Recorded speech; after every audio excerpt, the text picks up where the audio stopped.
Do you have doubts and questions about God, about the Bible? Can all that stuff in the Bible be true? Have you been made uncomfortable by churches and other Christians when you voice your doubts? Have you been told that to doubt God is a slippery slope to the devil? That doubt and questions are Satan's tools? Did you know that doubt actually has a solid and long tradition in Christian history? Well, welcome back to Unfolding Wings, the greatest podcast on the face of the earth. We've done enough episodes now for you to know that. It is, of course, intended for young adults trying to authentically be faithful while navigating all the challenges of life and religion. Hosted by me, the Holy Pastor, basically a fictional character, but really the pastor of Charlton City UMC, along with some young adults from the church. And we have a new Kick Butt logo made by a member of our church. Thank you, Ryan. And that logo alone is worth passing word along about this podcast to all your friends. Now, again, of course, a word, we aren't representing the church necessarily, because what we're most hoping and praying to do is to help you explore and grow in your relationship with God by voicing questions and issues you might not have felt comfortable doing so on your own. So today's episode, of course, is on doubt, which is a great example of voicing questions and issues you might not have been comfortable doing so on your own. Before we get into it, though, first of all, my co-hosts say hi. Hey. Hello. And we had at least two furry friends, but now I only see one along with us. That's too bad. What are their names? Yeah. Somebody say something.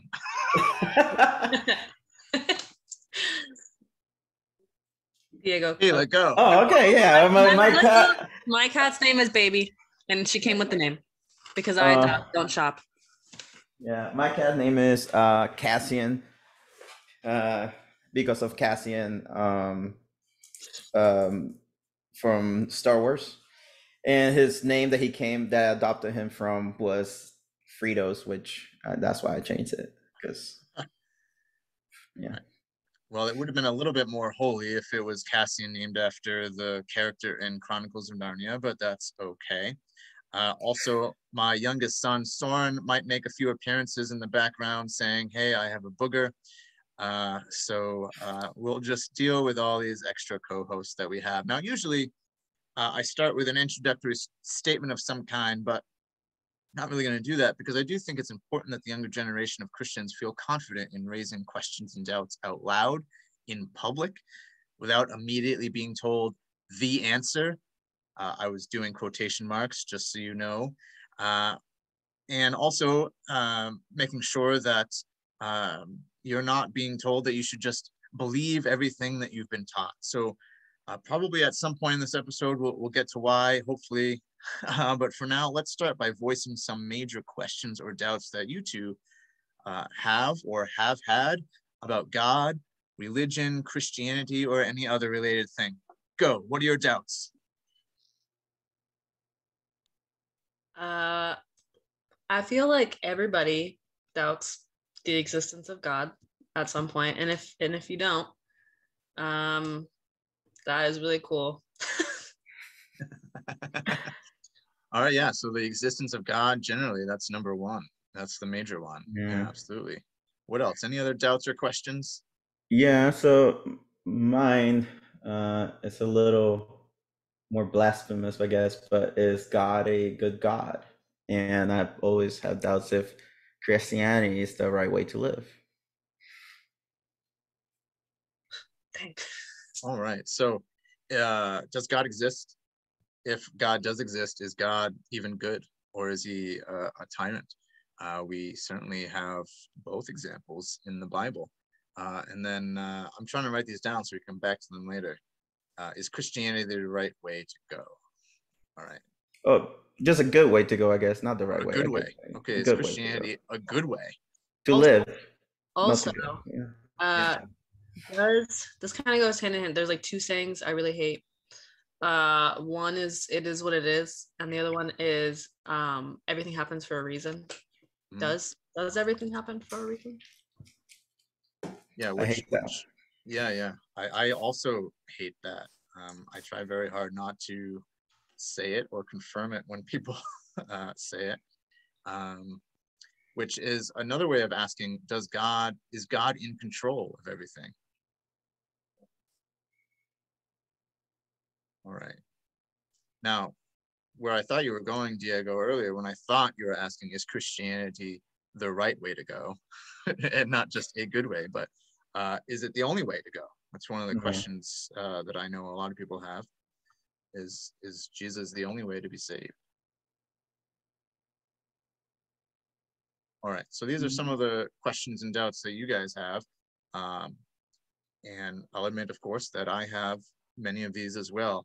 Are there other ones that you know other people have, other doubts or questions that you know other people have had or have voiced to you?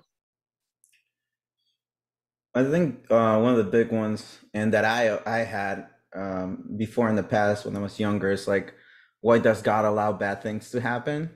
And am I worthy of God's love? Question mark. I think those are doubts that you have as you grow up, or even when you're old. When bad things happen. I feel like a big one that I've heard a lot recently is democracy the right way to run a country? Interesting. That is not a faith question. No, it's not. But I think it could be if we say that, which is true, that many people think that the United States of America is God's country, partly because of the freedom we have, or at least proclaim. So, all right, I'm writing it down. Is democracy the best form of government? Mm-hmm. Bless you. Oh, nobody heard that. Sorry. Somebody sneezed. I'm sorry. Yes, nobody else heard it, but I saw it. Yeah. Diego is a gentleman. And I'm just saying, bless everybody in this podcast. Yeah, if no one, which leads to another question. If nobody on the podcast hears Kayla sneeze, has Kayla sneezed? I think is a question we could ask. All right, any other doubts that we can think of?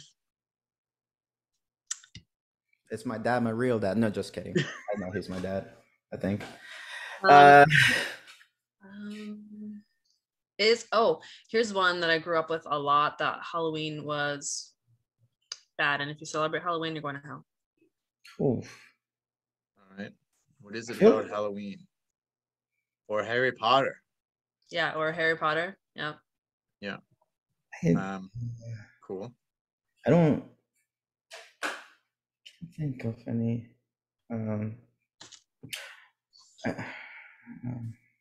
What about the Bible? Do we have any questions or doubts about the Bible? That's a leading question, by the way. Oh, all the time. Oh, God. Well, I actually, for a long time, I had a doubt if Jesus really exists, Whoa. I think, yeah. I can also put, not doubt, but I guess questions like, was he performing as many supernatural things as the Bible is put?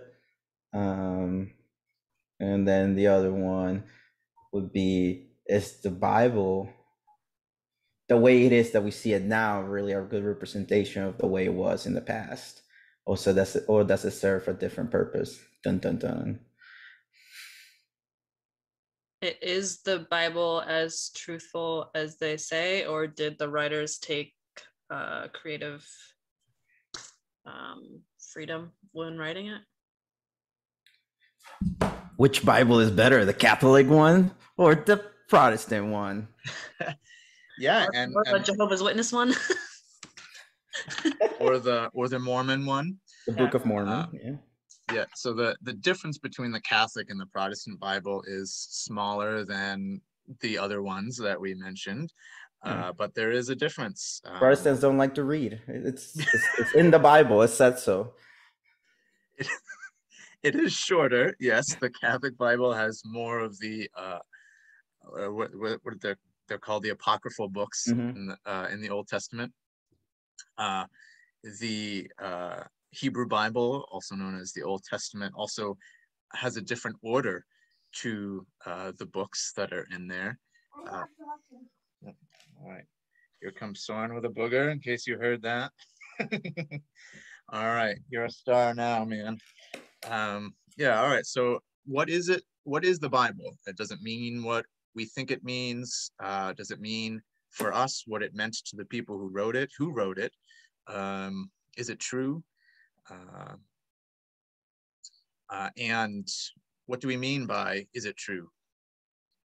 You know, sometimes people distinguish between a lowercase true, is it historically true, and a capital case. Is that right? Is capital case or just uppercase? T true, capital T true, of it tells us who God is, but might not necessarily be historically true. Mm-hmm. So these are all good questions. Hopefully we, for all of you listeners, have listed all of the questions that you have. If not, of course, we'd love to hear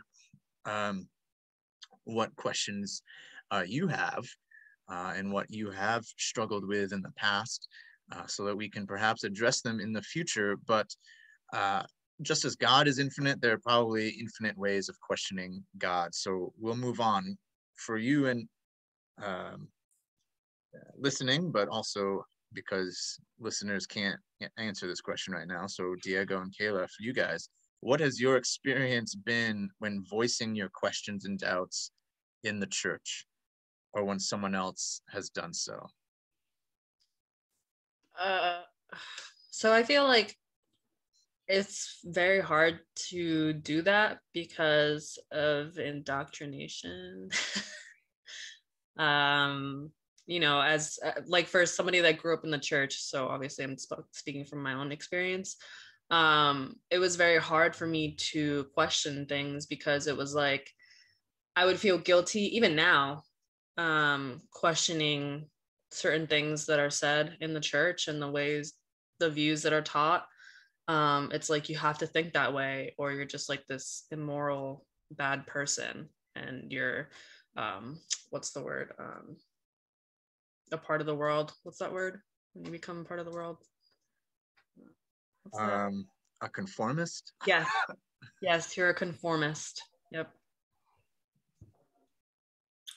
For me, it was a little different, in the way that I think there was definitely people grew up Catholic in the church that didn't answer my questions that I had or told me that I was wrong, and it kind of always seemed like those type of people were protected by everybody else by saying, "Well, that's their way of thinking." Of my parents. As I got older and like started going to different churches, like with my friends and stuff like that, or having conversations with older, as I got older with friends, I guess the biggest thing that came out from friends or pastors, the churches was, well, you're not Christian. You sound more like an atheist. So for the longest time, I would call myself atheist. Just I knew what I believe in my heart, but all at the same time, I was like, let's skip this whole conversation right now before you start telling me if you don't believe in this, then you're not Christian. So, and I, to me, I grew up with doubt being not a bad thing, but a good thing. But then again, like I have gotten a lot of trouble with a lot of people, not just in church, but everywhere because of things that I say, because I don't have a filter or, yeah. But then again, I'm a dude growing up in a Hispanic family. So I'm sure that my sister felt different. Well, yeah, and so culture certainly plays a role in it, and I'm sure Kayla Mhm. can affirm. She's nodding her head. My kid's nose is a faucet right now. So Diego, you're saying that you knew doubt was not a bad thing, but that other people did not affirm that for you. That and so both of you have said that, and I assumed you were going to, that oftentimes folk in the church, leaders in the church especially, try to say, you're a conformist, you're of the world, you're not a Christian, you're a heretic, or you're a bad Christian, by voicing doubts, by voicing questions, wanting to know why stuff is what it is that people are trying to tell us. And, funnily enough, we probably have the people who are trying to get us in line, probably have them to thank for our questioning, even though they're the ones who tried muzzling our questions, because up until our parents' generation, generally, obedience was the thing. I mean, nobody really questioned. And then there was a short period of rebellion in the 1920s, the Roaring 20s, that the Great Depression put an end to. People didn't have the time or the energy to be questioning and doubting. But our parents lived through the hippie generation and began to think generally that while they agreed with and respected their parents, they wanted their own kids to be able to choose for themselves. So again, culture plays a huge role here, but in general, in this country, our parents raised us by giving us greater freedom of choice, by trying to lay a foundation for us. Like with me, my parents took my brother and me to church until we had our first communion, and then they gave us the choice, and then they hoped and prayed that on our own we'd choose to be like them. Kayla, you are double PK, which in the church world means pastor's kid, double pastor's kid. And Diego, you've already mentioned you were raised Catholic, and stereotypically there's a greater sense of obligation in Catholic households, and yet I'm going to go out on a limb here and assume that both of you never felt like your parents have tried to force you to become Christians. Am I right or am I wrong? So I think yes and no. I don't think that I was told like if you're not a Christian you can't be in my household. But I think in a way, like I'm from Peru. I grew up in Peru till I was 11. Everything in many ways that is Peruvian is also has to do with religion, right? Like month of October, we dress in purple. We have this procession, which is Señor de los Milagros, which is a Catholic procession. Christmas is Christmas. I didn't know there was other things going on because most people are Catholic, and if you're not Catholic, then there's a very small percentage that are Protestant. There's not, or Mormon. I guess it wasn't that they forced me, but I didn't know there was a different option regardless until I got older. Yeah, I mean, it was kind of the same thing for me. It was more, it's true, I've never heard the words like, if you're not a Christian, you can't live here. It was never like that, but it was definitely heavily, I had to go to church growing up. I was not allowed. I wasn't allowed to stay home.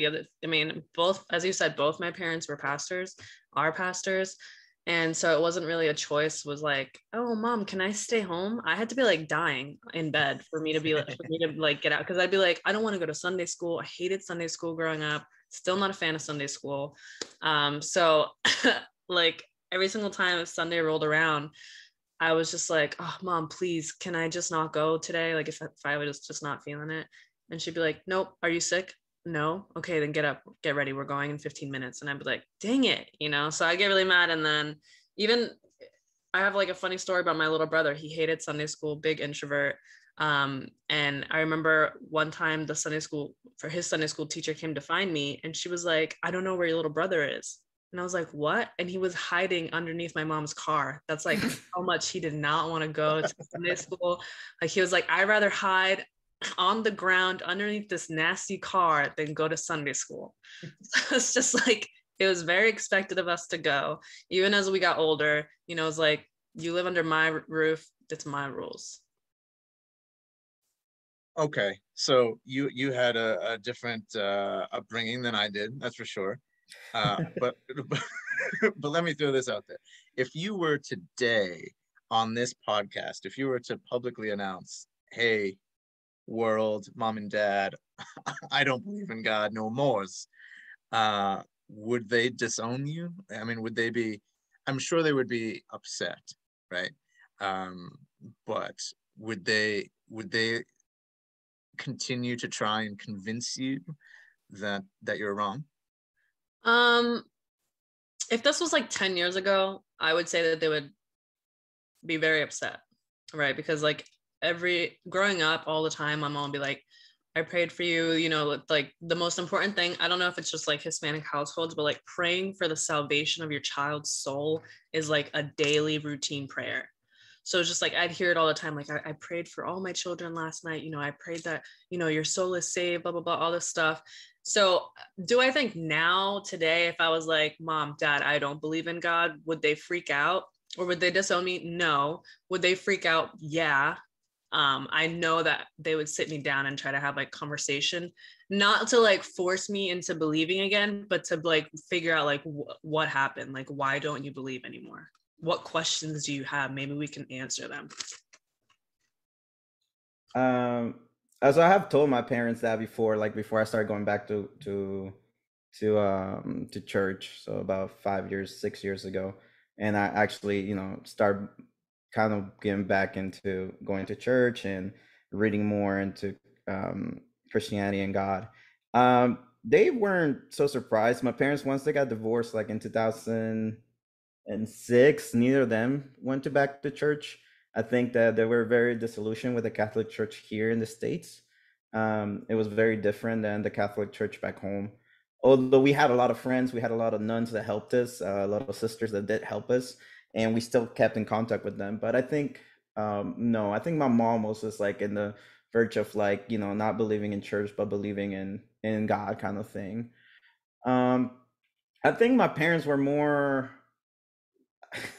I think being Hispanic, my parents were more, uh, a little more worried when I told them I was vegetarian rather than don't believe in God. Like they're like, oh, fine, you don't believe in God, you'll find God later on. But meat, you can't eat meat. And my mom still serves me meat every time I go home. And then when I'm like, oh, Mom, I don't eat meat, she freaks out. She's like, I know that. I'm so sorry. But I know that she's like trying to get me to eat meat. I'm like, Mom, I'm overweight. I'm not dying. Because she's like, how do you get your protein? I'm like, obviously, I get it somehow. Yeah, I mean, you're a growing boy. I think I'm of a growing the, boy. yeah, that's our mothers will always think that, Yeah. Hispanic mothers. I think of that scene at the beginning of Coco where Miguel's grandmother asks him if he wants more tamales, and he says, "No, I'm good." And she says, "I've asked you if you want more tamales." And he says, "Okay, okay," and then she gives him like 10 more. Um, so, yeah, all right. So I think, especially because both of you are still doing this podcast, right? At the very least, unless you haven't told your parents, but I'm pretty sure at least Kayla's parents know about this. That at least voicing, you know, who you are and the questions and doubts that you have, that's okay with them, and that they are good at least with your own journey. So I hear that um, they would probably be more upset than I was thinking, than I was expecting if you, you were to suddenly up and say you don't believe in God. But I think it's pretty, you know, it's, well, I guess that kind of proves the point, right? That there's a generational difference about doubt.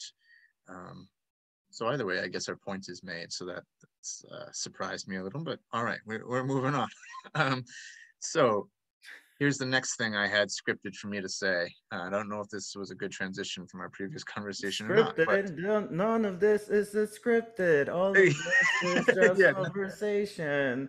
What are you talking about? Well, clearly, not everything is scripted, obviously, because when I asked you guys to tell your cat names, you froze and you didn't know what to do. Because it wasn't in the script. I forgot my cat's name, and I was like, please go first, because I just forgot my cat's name for a second. Yeah, so anyway, as Kayla was saying earlier, when we move into the church, something often happens. Like there's this group thing that happens. And that's perhaps why one doubt that we have, and Diego, you just said this, I think your mother or maybe both your parents believe in God, but not necessarily in the church. And I think a lot of people for us, our generation will say, I believe in God, but not in the institution of religion, not organized religion, because inherent in any organization, including the church, is an intangible desire for preservation, right? The best way to preserve an organization is to stamp down difference and disunity, whether we know we're doing it or not. Throughout Christian history, this has been true. Even reformations and changes that we all are now thankful for, like the Protestant Reformation, the church tried killing those responsible for raising questions and doubts. Martin Luther only survived because he ran away. He escaped. Oftentimes, reformers weren't that lucky. The church did kill them. And we're Methodists. We can look back to John Wesley. This was after the time of killing people, but the first Methodists were derided and insulted and mocked. My wife bought me a book for Christmas. It was from the 1820s that argues that the Methodists couldn't possibly survive another 20 years because we were so crazy and delusional. So it's kind of natural for the church and any church leaders concerned with growth or preservation to want to eradicate questions and doubts. It's just a natural instinct. And those who have been raised into that kind of obedience, even if they believe in a person's choosing and believing for themselves, will likewise be afraid if any belief different than their own is taught or allowed in the church. Now, I have to say, I've often thought to myself how easy pastoral ministry would be if I just got up and said, here's what you need to believe, get in line. And if anyone doesn't get in line, I can just say to them, get behind me, Satan. You know, my job would become so easy. It would be awesome. But it's not good to do that, right? And by the way, I think for any older folk listening to this podcast, I think most Christians or persons desiring Christ in their life that express doubts and questions aren't opposed to obeying God. We just want to choose God in our life and not be forced to obey God as if God is some tyrant that needs our obedience. And not as if the church and the Bible are the tyrant's weapons to throw at us. I have to mention Dostoevsky and his masterpiece, The Brothers Karamazov, which is all about choosing good based on what's in one's heart, rather than what the evidence is, rather than what the powers that be tell us to believe. And he includes in there a great little thought experiment called The Grand Inquisitor, essentially asking the question, what would happen if Jesus returned without any fanfare? And the answer is brilliantly written there. The answer is that no one would recognize him. But the Grand Inquisitor does, the representative of church doctrine stamping out doubts and questions. The Grand Inquisitor does recognize Jesus and imprisons Jesus, so Jesus won't ruin what the church had worked so hard for. A mass of people who believed and obeyed what they were told to, thinking that was salvation. And I think most in our generation would read that and say, oh, yeah, that is too true. You know, everyone who's a Christian, not everyone, but most people who are Christian are just doing what they're told to because they believe that's salvation, and they wouldn't even recognize the real Jesus. And that's such a shame. Because too often people are taught to think, as we said earlier, either I believe what the church teaches me to believe, or I can't believe in God. And that's really sad.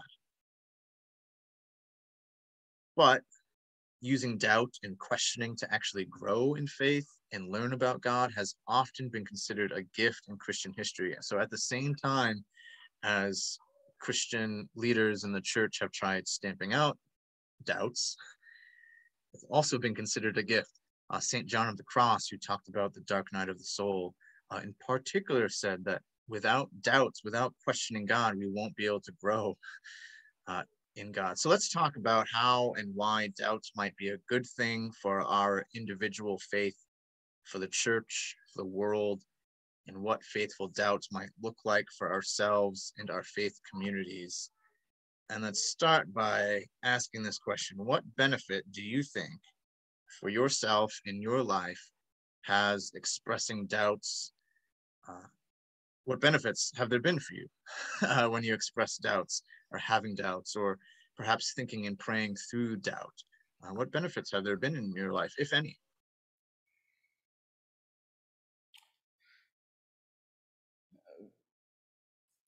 Maybe there haven't been any. Okay, I'll go first. This is a bad thing about Zoom. Sometimes you don't know when to go, because you can't feel the room. Uh, so I think that the only way I have ever had inner growth is through doubt. Doubt of myself. Can I do this? Can I not do this? Internal, external doubt of things. Doubt that is this cooked properly or not, and learning that it wasn't, and you having food poisoning. But also doubt in all things faith. I think that you have to have these conversations with your inner self, with other people, to be able to grow, to be able to understand where you stand, and to be able to understand what the word really is. I think without doubt there wouldn't be belief. And I think doubt itself is not the contrary of belief or the opposite of belief, but rather it's a part of it. Um, I think I have said it in other episodes of podcasts.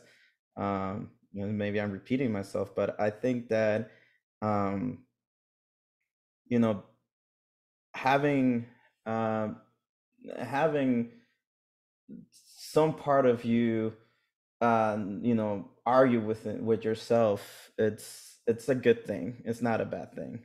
It puts things to perspective. And so, and how have you worked through some of the doubts that we mentioned, or do you still have them? Right. So we mentioned earlier the question: Is God, if there is a God, is God good? Uh, what conclusions have you come to in asking that question, if any, or are you still at the beginning of asking that question? No, so I think my what I used to ask, like I said, I went through a period. I saw a lot of kind of bad stuff happen, not to me. I think when things happen to you, sometimes you're more quick to be like, this might be a test or whatnot, or this happens for a reason. Which, yeah, I truly hate that phrase. But just seeing in general things happening around me, just randomly bad things. And I think that there was a time where is God really here? Is God good? You know, um, I think I worked it out through just stepping out for a minute and thinking through what God really means to me, and realizing, at the end of the day, it's really hard for us to if God can be whatever, people believe in gods. People believe in many different things or representations of God as a force, a he, a she, a they. There's thousands of ways, and I don't think any of them are wrong. And one of the biggest reasons that I come to that conclusion, the same thing with biggest reason that I don't come to say God is good or bad or whatnot. And now my doubts are more with churches rather than the belief in God, is because we're trying to whatever this entity is, if it is force, if it is something that's within us, if it's just nature, it's something uncomprehendable that we have barely, like, what, probably just a few dozen books in different religions, different ways that maybe show different perspectives of God. And as humans, we're trying to understand something uncomprehendable. And I think that's why something that I liked about Methodist Church when I came is that I heard a lot of people, being okay with doubt. Older people being okay with doubt. Like on Wednesdays when we had, like, I think along with your mom, Kayla, we had like like I think Wednesday movie nights. I don't remember, but a lot of, like, even older people would voice their doubt. And I think that's good because, oh, I mean, if you believe God being the Almighty, if you're one of those people, then who are you to think that you understand everything that a creator of the universe has to offer? How would you even, like, it makes you a little self-righteous, a little bit cocky to think, cocky, to think that that you're sorry, I'm a child, that you can, let's erase that. That you I are, can't. no, it was so good. But then you can understand God. Like, how could you? Yeah. So, and it's funny. So you worked through some of your doubt about that by coming up with another one. So that Yeah. rather than placing your doubt in God, you placed your doubt in the human institution called church, Yeah. which is a fine way of doing it, because at the end of the day, right, God is a divine being that is beyond us. I mean, with us, but also beyond us because we're human. And any human attempts to understand God don't really or can't really uh, be the full expression. So that makes sense, and I think that's helpful for people to hear that Mm-hmm. there are ways you can deal with these doubts. It's not just choosing God or not. There's different ways of doing it. What about you, Kayla? Do you have any thoughts? How has doubt been beneficial to you, if at all? I think it's along the same lines as Diego, because it definitely went from like having a lot of anger and frustration towards God when we really don't understand what he really is or does. And I think that we know the things that he stands for. I mean, like, the thing that always comes to mind is God is love. And yet I have realized over time that maybe it is not God that I'm upset with, it is the church, which is where I'm at right now. So I think, like, questioning that, I mean, obviously I've gone through periods of like, is God real? Why do all these things happen? Everything I feel like always comes and boils down to free will, which is a huge conversation, which we don't need to get into that right now anyway. But yeah, I just had like a lot of frustration and questions, and it was just like I was taught to believe all of these things that I feel like over time just didn't make sense to me. And it just seems so narrow minded to think in those ways. And I was like, would Jesus really do this? Like, would he be this way if he was here? And you look at the gospels in the Bible, and I'm just like, I don't know, homie seemed pretty chill. Like, he was hanging with all the wrong people. And it was just like, I was just like, if God was flesh here today, I don't think he would be the bigot that some people say they, um, you know, people that say they believe in God. I'm just like, I don't think God believes in a little person like you. But sorry, that's kind of hateful. But yeah, I mean, A little bit. Yeah, sorry. But one of the things that I thought of today when I was thinking about doubt is your Instagram, Pastor John. Your bio is just like, I've questioned everything and I've come to believe in God. And I think that can represent a lot of people, because why would you go and believe in nothing when you can believe in something good? That's a fantastic transition to what I was going to say, my own answer to the question that I posed. But before we get to there, one of the major questions you had raised was, does everything happen for a reason? We've said many times how much we do not like that statement. Is free will the answer to that question for you? Is that the answer you've come up with, is no, because free will? Yeah, I mean, like, I think there was a close sudden death that had happened to me a while back, and I was really worried about how my mom was going to handle it because she was the pastor at the time. And like, a lot of people were like, well, everything happens for a reason, blah blah blah. And I was just like, why would you say that to these people that just lost somebody so special to them? Like, what was the reason? Oh, they're gonna grow from this, and it's gonna change who they are. And it's just like, okay, that doesn't always lead to a good thing. It doesn't always become a good thing.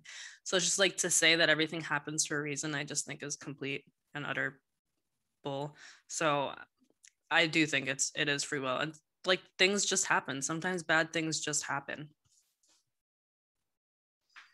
Yeah. So again, as I said with Diego's exploring that, it's good for people to hear that it's not, there doesn't need to be a choice between God or not God when we have doubts about certain things.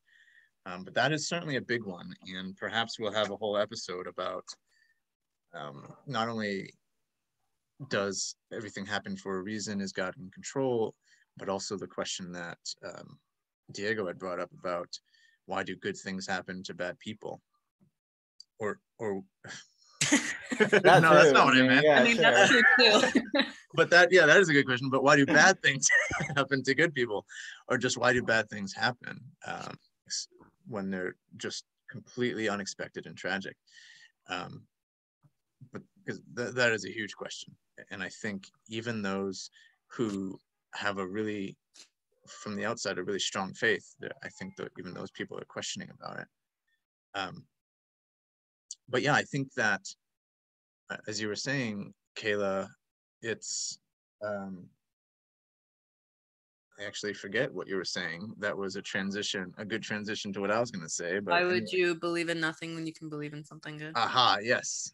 Hey, apparently when you hit 35, that's when you lose your memory. I'm still, quote unquote, a young adult, but not as young in mind as some. Yeah, I love what C.S. Lewis says about this. He says, look, you can't erase God any more than a criminal can blot out the sun by writing darkness on the wall of his cell. And so just by one's unbelief, you're not doing anything to God. It doesn't do anything. It doesn't affect God at all.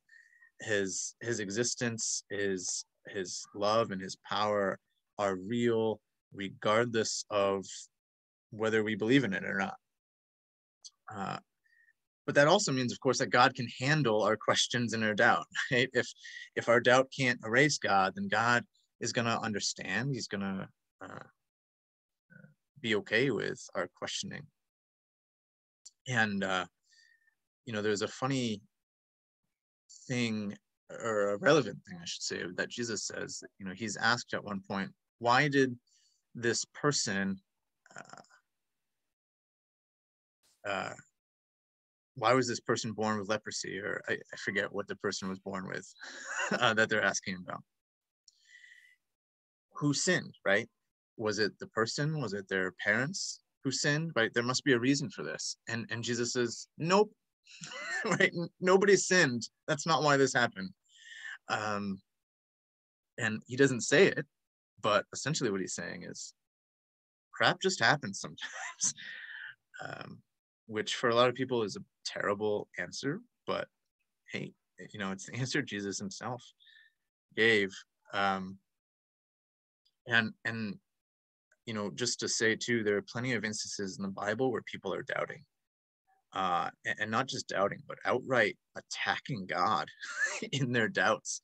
The Psalms, Job, the Book of Lamentations, Jesus, even, right, when he on the cross, he says, my God, why have you abandoned me? And all throughout, I'll just take the Book of Lamentations, especially, read that.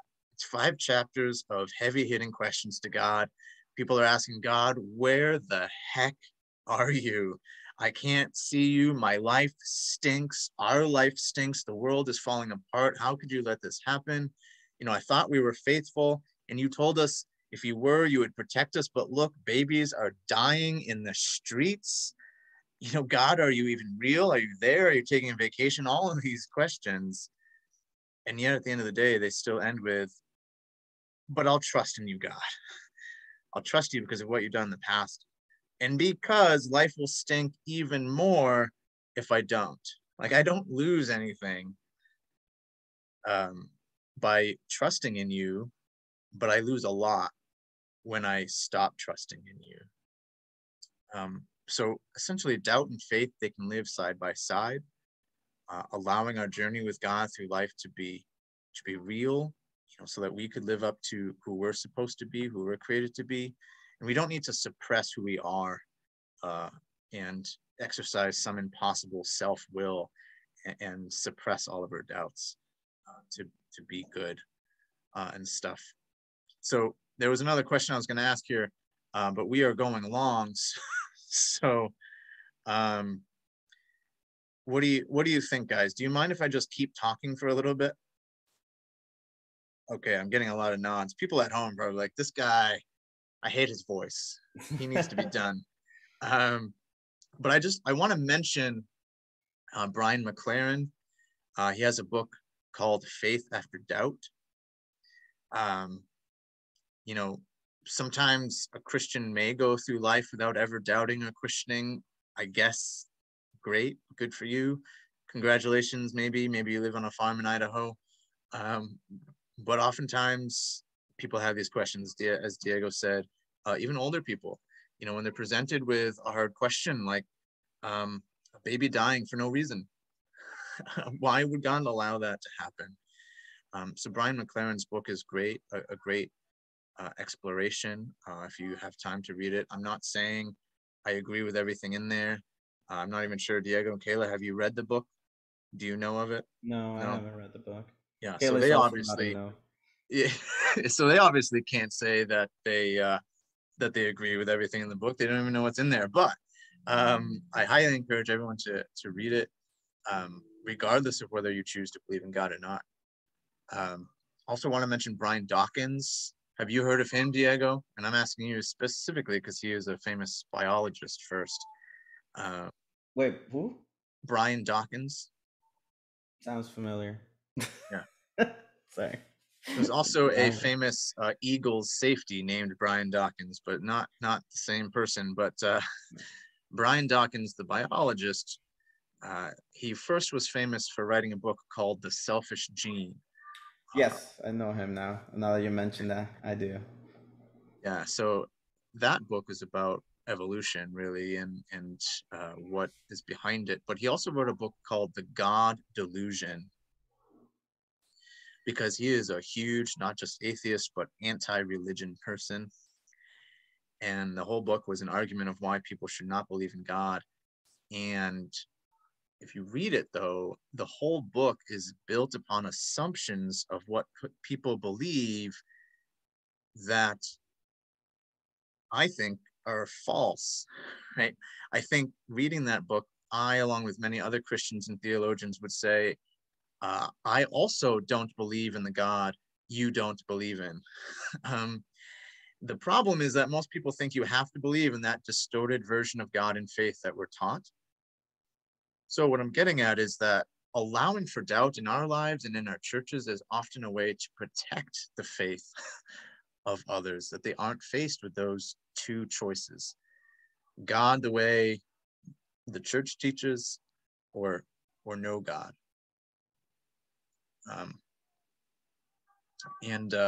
There's another book Os Guinness has written called In Two Minds: The Dilemma of Doubt and How to Resolve It. And in it, he wrote, if ours is an examined faith, we should be unafraid to doubt. If doubt is eventually justified, we were believing what clearly was not worth believing. But if doubt is answered, our faith has grown stronger, it knows God more certainly, and it can enjoy God more deeply. There are a ton of Christians throughout history who have done this: Mother Teresa, C.S. Lewis, Martin Luther, not to mention the disciples, of course, and obviously us. So skipping all the other stuff that I was going to talk about, do we have any final words of wisdom about doubt and the place it can have, the good place it can have in the life of a Christian? Wait, what was the question again? I'm so sorry. Any final words of wisdom about the good place that doubt can have in the life of a Christian? Sorry, hopefully you can hear me. Can you hear me? Yes. Okay. No, the only thing I would have to say is that for especially like young people or people that are coming into the church or newer Christians, that it's okay to question things, and it's good to. So don't feel like, if you don't feel like it's a safe place to question things, then you're not in the right church or with the right people. So I think that once you found your like church family, so to speak, that's a safe place where you're able to express your doubts, then I think that's a good place to stay. Mm-hmm. That's a good point. Find a church or some sanctuary of sorts where you can, do this exploration. I don't have any. I think I have said everything about doubt right now. But if I have something to depart with, would be like along the lines of everything happens for a reason. I think out there to all the churches and to everybody that's Christian, instead of saying everything happens for a reason, no, we will pray for this uncurable thing that would happen or this probable thing that would happen. Just be there for them. Be there for the people going through that. Be there for the parents that are losing their kid.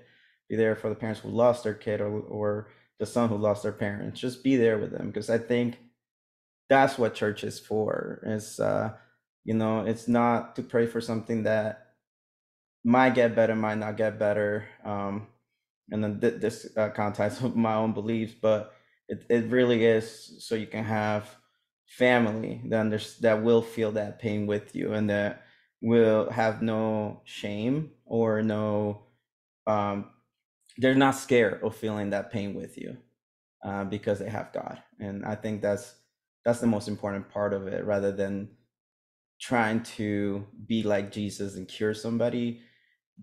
Be like Jesus and try to be with your family. That's a great point, Diego, especially because if somebody believes that everything happens for a reason, even in a moment of crisis or tragedy, they don't need to be told it. they already believe it. And the book of Job I mentioned earlier is kind of the book of doubt in the Bible. But it has, before it gets there, it has this beautiful moment where Job's 3 friends come to visit, and they sit silently for a week with him.